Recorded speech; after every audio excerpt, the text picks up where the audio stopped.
오늘 말씀 속에는 일상의 삶에서 꼭 필요한, 우리들이 살아가면서 꼭 알아야 하는 이야기들을 전해주고 있는데 1절부터 5절까지 말씀에는 보증 함부로 서지 말라는 거예요.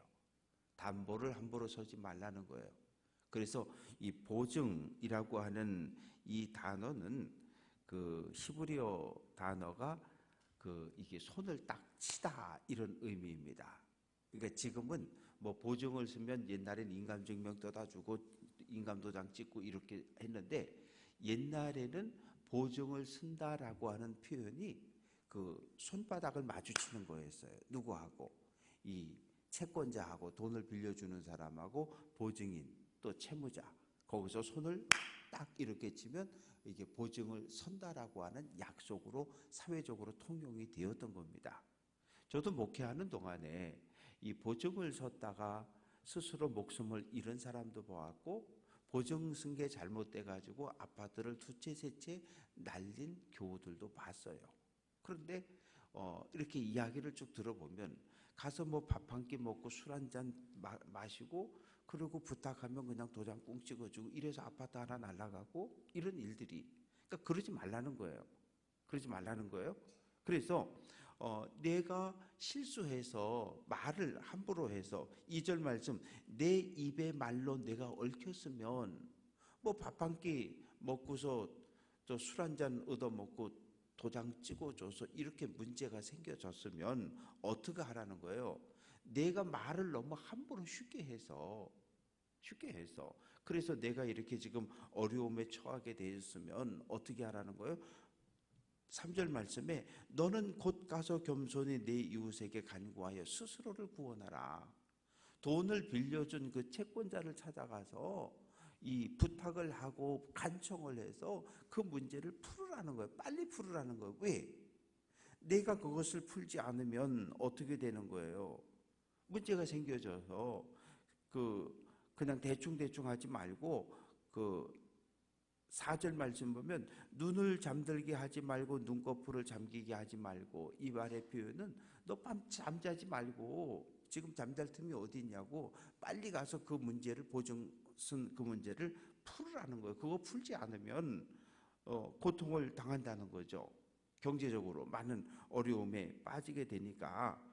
그래서 마치 5절 말씀 노루가 사냥꾼의 손에서 벗어나는 것 같이 사냥꾼이 노루를 몰았는데 이 노루가 힘을 다해서 그 울타리를 뛰어넘어서 도망가는 것처럼, 아니면 새가, 사냥꾼이 새를 잡으려고 올무를 탁 놨는데 올무에 탁 걸렸는데 새가 몸부림을 쳐가지고 그 올무에서 빠져나오는 것처럼 너 스스로 그 보증의 문제를 풀어내라는 거예요. 그래서 우리가 이 교회 안에서든 어느 가족 간에도 마찬가지입니다. 지금은 보증보험이라는 게 생겨서 어느 정도 돈을 갖다가 내면 거기에서 몇천억까지 돈을 빌려줍니다. 보증보험에서. 그러나 예전에는 전부 그러질 않았어요. 부모가 자녀의 보증을 쓰고 형제가 형제의 보증을 쓰고 성도가 성도들의 보증을 서줬단 말이에요. 이 일로 인해서 관계가 다 깨지는 거예요. 그래서 어쨌든 저는 그래서 그 정도 내가 포기할 수 있을 정도 그냥 빌려주고 거기서 끝내라는 거예요. 꼭 받아야지라고 하는 마음을 품게 되면 그 순간부터 마음이 그 사람과의 관계가 깨지기 시작하는 거예요. 오죽 어려우면 나한테 왔겠니? 내가 가진 것 이거니까 이거 너에게 빌려주는데 그냥 너 살다가 생기면 갚아. 그리고 잊어버려야 돼요. 그렇지 않고 그날부터 시작해서 한 달에 이자 몇 프로 줄 테니까 이자 계산하 이러다 보면 관계가 다 깨지는 거예요.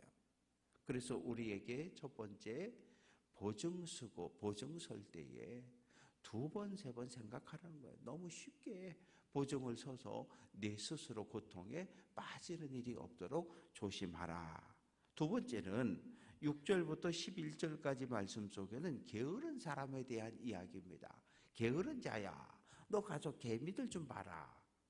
개미들은 학자들이 연구했는데 희한하대요. 모든 조직에는 지도자가 있어요. 나라에는 대통령이 있고, 이 강원도에는 도지사가 있고, 춘천시에는 시장이 있고, 교회에는 담임 목사가 있고, 장로님들이 있고, 그래서 지도자들이 있어서 조직을 일사불란하게 명령하고 그 명령에 따라서 따라가는데, 개미들은 그런 게 없대요. 왕도 없고 대통령도 없고 도지사도 없고, 그런데 개미들은 열심히 가서 자기 일을 한다는 거예요. 그래서 열심히 양식을 준비해서 추운 겨울을 견디어내는 개미들을 보고 좀 지혜를 좀 얻으라는 거예요. 어떻게 됩니까? 9절 말씀 보면 게으른 자야 내가 어느 때까지 누워 있겠느냐, 내가 어느 때까지 잠이 깨어 일어나겠느냐. 좀 더 자자, 좀 더 돌자, 손을 모으고 좀 더 누워 있자. 손을 모으고 좀 더 누워 있자. 게으름의 대표적인 표현입니다. 그러면 어떻게 된다고요? 11절 빈궁이 강도같이 곰핍이 군사같이. 빈궁은 그냥 양식이 떨어지는 정도라고 하면, 곤핍이라고 하는 것은 일상의 삶을 살아갈 수 없을 정도의 경제적인 가난함에 떨어지는 것을 이야기합니다. 그리고 이제 12절부터 15절까지 말씀 속에는 불량하고 악한 자, 불량하고 악하다라고 하는 말은 그냥 악인이라고 생각하면 돼요. 악인. 그래서 이 악인은 어떤 사람이냐? 첫 번째, 구부러진 말을 한다. 사람이 말을 하면 이렇게 직선으로. 그런데 이게 또 요즘은 또 직선적으로 얘기를 하면 싫어해요. 사람이 너무 말이지 거시기 하다고 아주 직선적으로 얘기, 이렇게 돌려서 이야기해주면 내가 알아들을 텐데, 아니요. 근데 때로는 직선적으로 이야기를 해야 해요. 그래서 어떤 사람이 맨날 모임에 늦게 와요. 그러면 저 사람은 참 소 같아. 소가 느릿느릿 늦게 와가지고 소 같아 라고 말하는데, 그 말을 받아들이는 사람은 아, 내가 소처럼 우직하고 일을 잘한다는 얘기인가, 이렇게 오해할 수가 있어요. 그래서 직선적으로 야, 맨날 그렇게 약속 시간에 늦니? 그러지 마라. 제 시간에 와. 이렇게 이야기해 줄 때가 필요하기도 합니다. 그래서 구부러진 말이라고 하는 것은 쉽게 표현하면 거짓말한다는 이야기예요. 거짓말한다. 그리고 14절 말씀 속에 그의 마음에 패악이라고 하는 단어는 요 입술과 관련된 거예요. 말을 함부로 하고 험한 말을 하고 거짓말을 하고. 그러면 그런 사람들은 어떻게 합니까? 다툼을 일으킨다. 가정이든 교회든 선교회든 모든 조직에서 다툼을 일으키게 됩니다. 그래서 이렇게 악한 자들에 대한 경고의 말씀이 있고, 그 악한 자들은 하나님이 미워하는 것, 16절 말씀 보면 여호와께서 미워하는 것 곧 그의 마음에 싫어하는 것이 67가지 있는데, 하나님이 악한 사람들을 볼 때 17절 교만한 눈, 거짓된 혀, 무지한 자의 피를 흘리는 손, 그리고 악한 계교를 꾀하는 마음, 빨리 악으로 달려가는 발, 거짓을 말하는 망령된 증인, 형제 사이를 이간하는 자. 눈, 혀, 손, 마음, 발, 이 몸의 여러 지체들을 통해서 뭐 한다는 거? 악을 행한다는 거예요. 마음으로는 밤새도록 어떻게 하면 내일 아무개의 것을 가서 내가 빼앗아 올 수 있을까? 아합 왕이 잠을 못 자잖아요. 왜? 나봇의 포도원을 가지고 저걸 좀 내가 해가지고 정원으로 꾸미고 싶은데 저놈이 안 준다 그러니까 밤새도록 끙끙거리고 잠을 안 자니까 옆에 있던 이세벨이 쿡 찌르잖아요. 왜 그러냐고, 나한테 얘기해 보라고. 2차 저차 걱정하지 말라고. 그 다음날 뺏어 주잖아요. 어떻게? 사람을 죽이고 의로운 자의 피를 흘리고 악을 행하는 것. 밤새도록 마음으로 악을 계획하고 날이 밝으면 달려가서 바로 악을 행하는 이런 사람들에 대해서 하나님이 싫어한다는 거예요. 미워한다는 거예요. 이제 21절부터 20절부터는 음행과 관련된 이야기입니다. 내 아들아, 내 아비의 명령을 지키고 내 어미의 법을 떠나지 말라. 왜냐하면 부모들이 자녀에게 하는 말 가운데 사실은 거의 100%가 자녀가 잘 됐으면 하고 하는 말들이에요. 근데 요즘은 이 자본주의 사회를 살다 보니까, 이 돈이 최고인 세상을 살다 보니까 부모가 자녀들에게 뭘 가르쳐 주는 거예요? 돈을 잘 벌어서 그 경제적으로 부유한 삶을 살아가는 그쪽으로 자꾸 몰고 가고 있는, 이거 하나는 좀 잘못된 것 같아요. 잘못됐어요. 그래서 그러나 부모는 자녀를 향한 마음은 100% 사랑입니다.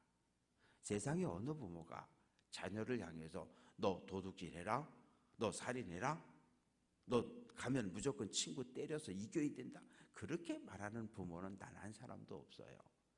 자, 그래서 부모의 말씀을 마음에 잘 새기고 살아가는 자녀들은 잘못되는 법이 없습니다. 왜? 또 아버지와 어머니가 반듯한 믿음의 길을 찍고 가는 것을 늘 뒤에서 지켜보기 때문에 자녀들의 삶도 반듯해지는 거예요. 21절, 너는 항상 내 마음에 새기고 부모의 가르침. 왜? 부모의 가르침은 그냥 부모의 생각이 아니라 그 위에 믿음의 조상들로부터 계속 유전되어져 온 하나님의 말씀이기 때문에 마음판에 새기고 목걸이를 메고 다니는 것처럼 말씀을 목에 걸고 다녀라. 그러면서 22절, 내가 다닐 때, 내가 잘 때, 내가 깰 때, 우리 일상의 삶 전체를 이야기하는 거죠. 걸어 다닐 때, 잠잘 때, 깨어 있을 때, 언제나 하나님의 말씀, 지혜의 가르침을 따라서 살아가라.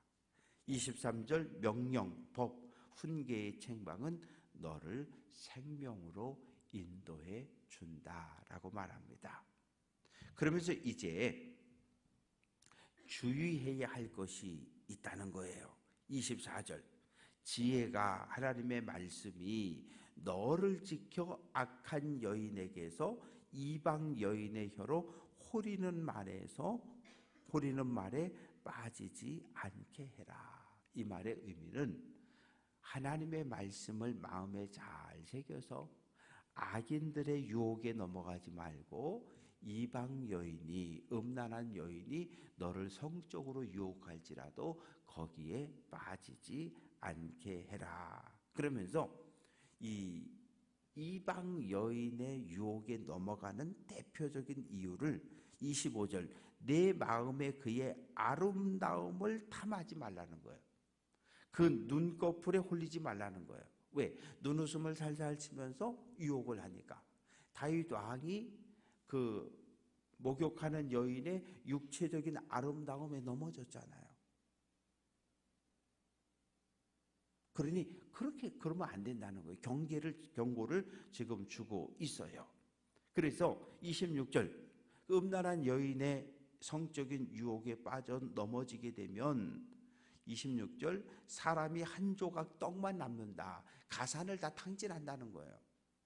멀쩡한 가정을 두고 마음을 딴 데 두고 마음을 뺏기면 뭐 집이 어떻게 되든지 말든지, 애들이 어떻게 되든지 말든지, 집에 있는 거 싹 들어 다 갖다 줘서 떡 한 조각 가난에 처하게 되고, 결국 나중에는 그 생명까지도 죽음에 이르게 될 것이다. 그러면서 음란한 여인을 불로 표현하고 있어요. 27절, 사람이 불을 품으면 옷이 타는 거고, 사람이 숯불을 밟으면 발이 화상을 입지 않겠느냐. 그러면서 29절 말씀에 만약 남의 아내와 통간하는 자, 어떻게 벌 받는다는 거예요. 또 29절 끝부분에 보면 그를 만지는 자, 아내가 아닌 다른 여인에게 이 성적인 나쁜 마음을 가지고 그의 몸을 만지는 것, 그것도 죄라고 이야기하는 거예요. 그러면 벌을 받는다는 거예요.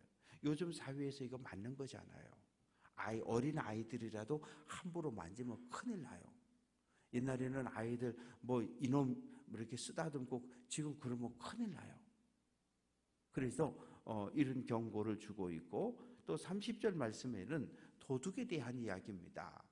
정말 먹을 것이 없어서 훔쳤어요. 그러면 사람들이 그를 불쌍하다 그래. 오죽 먹을 것이 없으면. 그래서 율법도 3일을 굶은 사람은 과수원에 들어가서 과일을 따먹어도 죄가 안 된다고 이야기해요. 예수님의 제자들이 안식일 날 밀밭을 지나가다가 그 밀 이삭을 훑쳐가지고 비벼가지고 먹었잖아요. 그 이야기는 뭐냐 하면 그만큼 예수님과 예수 제자 공동체는 양식이 없었던 거예요. 왜? 뭐 지금처럼 이렇게 큰 교회를 이루어 가지고 예수님이 담임 목사하고 제자들이 부목사하고 그래서 교회가 모든 경제적인 일들을 책임을 지고 양식도 주고 집도 주고 선교비도 후원하고 이런 사역이 아니었기 때문에 몇몇 여인들이 따르면서 예수님을 섬겼고 공개하기는 했지만 왜? 예수님은 기본 움직이면 예수님과 12제자 그리고 함께 다니는 사람들 하면 최소한 20-30명이 늘 함께 움직였어요. 그러면 하루에 최소한 2끼, 그 당시엔 2끼를 먹었거든요. 아침, 점심, 그다음에 저녁을 먹었단 말이에요. 아점을 먹고 저녁을 먹었어요. 그러면 그 매일매일 먹어야 되는 양식이 작지 않아요. 그렇다고 그래서 누가 성경에 보면 예수님을 이렇게 집에 청해가지고 매일 식사를 공개했다는 이야기는 나오지 않아요. 그런데 배가 고파서 먹었는데 걸렸어요. 그러면 어떻게? 7배로 갚아줘야 된다는 거예요. 그럼 배상법에 의해서 7배로. 그러나 형사적인 처벌은 받지만 욕은 먹지 않는다는 거. 왜? 오죽 배가 고팠으면 저랬을까? 이거 지금도 마찬가지잖아요. 어린아이든 굶주린 사람이든 마트에 가서 무엇인가 음식을 훔쳤다 그래서 법적인 처벌을 받지만 많은 사람들이 불쌍히 여기는 거예요. 오죽하면 애기하고 애기 먹이려고 분유를 훔쳤다 걸린 이야기 우리가 지금도 듣잖아요. 그래서 다시 32절 말씀 보면 여인과 간음하는 자는 무지한 자라. 가정을 두고 아내를 두고 다른 여인에게 마음을 빼앗기는 자는 자기 영혼, 자기 생명을 망하게 하고 상함 능욕을 받고 부끄러움을 씻을 수 없는데 왜냐하면 특히 남편이 있는 그 아내를 이렇게 못된 짓을 했을 때 그 남편이 일어나가지고 칼을 들고 달려든다는 거. 왜? 원수를 갚아야 되니까. 감히 내 아내에게 못된 짓을 했다고. 그럴 때는 35절 어떤 보상, 벌금도 법적인 벌금도 필요 없고 그리고 선물이라고 하는 건 뇌물입니다. 좀 봐줘 하면서 뇌물을 가져와도 안 된다는 거예요. 결국 어떻게 된다는 거예요? 그 분노한 남편의 칼에 죽임을 당할 거라는 거예요. 그래서 오늘 말씀에는 보증 함부로 서면 안 된다. 게으르지 말고 성실한 삶을 살아야 된다. 그리고 가정을 잘 지켜야 하고 이 음란한 마음을 품고 다른 여인들을 바라보면 안 된다. 가정을 잘 지켜야 함에 대해서 우리에게 권면을 경고의 말씀들을 주고 있습니다. 바라고 소망하는 것은 오늘 한 날도 잠언에 기록되어진 말씀 우리 마음에 새기고 믿음의 길 잘 달려낼 수 있는 귀한 성도들 될 수 있기를 주님의 이름으로 축원합니다.